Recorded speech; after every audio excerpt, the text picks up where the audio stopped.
नमस्कार दोस्तों, स्वागत है आपका शुक्ला लॉ एकेडमी में। और मैं उत्कर्ष शुक्ला आईपीसी की क्लास के अंतर्गत आज आपको एक बहुत ज़्यादा इम्पोर्टेंट टॉपिक बताने जा रहा हूं। जो हमारा टॉपिक है कि क्यों खाते हैं गीता की कसम। आप लोगों ने अक्सर देखा होगा कि जब हमारा कोई पुरानी फिल्म है तो वहाँ पर कोई भी व्यक्ति अगर कटघरे में खड़ा है अदालत के अंदर, तो अक्सर वो उसके सामने एक गीता लाई जाती है और वो उस पर हाथ रख कर कसम खाता है कि मैं जो कहूँगा, सच के सिवा कुछ नहीं कहूँगा।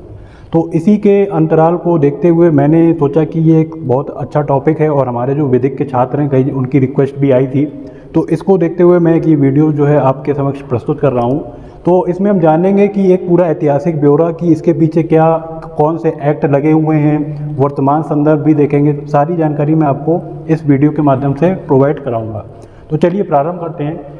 सबसे पहले अगर हम बात करें मुग़ल कालीन शासन, इतिहास में मैं पढ़ा भी रहा हूँ, मुग़ल व्यवस्था चल भी रही है, तो आप लोग भारतीय इतिहास का जो हमारा प्लेलिस्ट वाला वीडियो है आप लोग वहाँ से जाके इसको देख लीजिएगा। तो मुग़ल शासन की अगर हम बात करें तो यहाँ पर धार्मिक जो कह सकते हैं धर्म को बहुत ज़्यादा बढ़ावा मिला।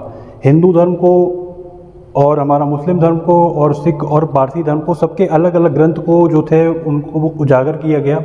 और वहाँ पर एक ये प्रथा रखी गई कि हिंदू, मुस्लिम, सिख, ईसाई जो भी उनके ग्रंथ होते हैं, जैसे हिंदुओं की बात करें तो भगवद गीता हो गई, पुराण हो गई, या फिर आपका बाइबल हो गई, या फिर आपका जिंदा अवस्था हो गया जो कि पारसियों का एक महत्वपूर्ण ग्रंथ है। तो सबके अपने अपने धर्म जो ग्रंथ थे उन पर ये रख के कसम खिलाई जाने का एक प्रावधान वहाँ से स्टार्ट हुआ। तो धर्म को प्राथमिकता दी। तो उस टाइम की अगर हम बात करें उससे थोड़ा सा और आगे हैं तो इंडियन ओट एक्ट 1873 आया, जिसके अंतर्गत ये प्रथा ख़त्म कर दी गई। अब उन्होंने ये कहा कि कोई भी व्यक्ति हो वो केवल एक ही कह सकते हैं कि पूरा एक सामूहिक अगर हम बात करें तो एक हमारा ईश्वर को जो है ये प्रावधान अभी आया है। और हालिया समय की अगर हम बात करें तो अब ये कहा जाता है ज़्यादातर अदालतों में कि मैं ईश्वर को साक्षी मानकर ये शपथ लेता हूँ कि मैं जो बोलूँगा सच बोलूँगा और सच के सिवा कुछ नहीं बोलूँगा। तो इसी को देखते हुए ये प्रथा लागू करी गई। और जो हमारा इंडियन ओथ एक्ट था 1873 वाला, इसके कुछ अमेंडमेंट किए गए और अभी जो लेटेस्ट आया हमारा 1979 में इंडियन ओथ एक्ट आया। तो मैं यहाँ पर आपको एक ख़ास बात और बताना चाहूँगा कि जो हमारे 13 साल से कम बच्चे होते हैं, यदि कई बार उनको बुलाया जाता है या फिर उनका कोई भी एक स्टेटमेंट लिया जाता है तो उनको कोई भी ऐसा शपथ वगैरह लेने की ज़रूरत नहीं होती है।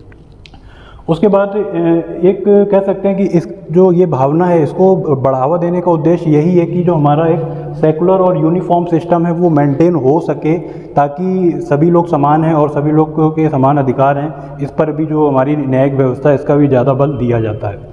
तो साथ ही मैं आपको एक ये भी बताऊं कि जो हमारा आईपीसी है, अगर कोई व्यक्ति है, अब आप तो ऐसे कह सकते हैं कि ऐसे तो कोई भी जाता है और कोई भी झूठी कसम खा सकता है, तो ऐसा नहीं है। अगर आप कोर्ट जाते हो, कोर्ट में आप कोई भी गलत गवाही पेश करते हो तो आईपीसी की धारा 93 के अंतर्गत आपको फिर उसके दंड का भी प्रावधान वहाँ पर मिलता है। तो देखा आप लोगों ने, एक बहुत ही अहम विषय था जो मैंने आपको अपने चैनल के माध्यम से आपके सामने प्रस्तुत किया। और आपके कोई सुझाव हो, कोई क्वेश्चन हो तो आप हमारा कमेंट के सेक्शन में जाकर कमेंट करके पूछ सकते हैं।